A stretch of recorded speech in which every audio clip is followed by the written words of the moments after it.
اب رخ کرتے ہیں پیر محل کا، جہاں پر میاں آصف حفیظ کی رپورٹ کے مطابق اسسٹنٹ کمشنر رانا غلام مرتضیٰ نے سول ہسپتال میں بچوں کو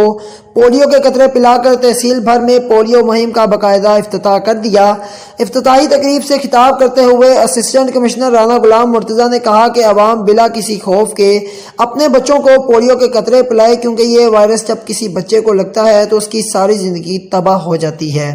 اس لیے والدین کو چاہیے کہ وہ اپنے بچوں کو معذوری سے محفوظ رکھنے اور مستقبل کو روشن بنانے کے لیے پولیو مہم میں بڑھ چڑھ کر حصہ لیں۔ انہوں نے کہا کہ 3 روزہ پولیو مہم کے تمام انتظامات مکمل ہیں اور تمام محکمہ جات کے افسران کو ہدایت کر دی گئی ہے کہ وہ محکمہ ہیلتھ کے ساتھ مل کر اس پولیو مہم کو کامیاب کریں، مہم کو انتہائی سنجیدگی کے ساتھ پایہ تکمیل تک پہنچائیں۔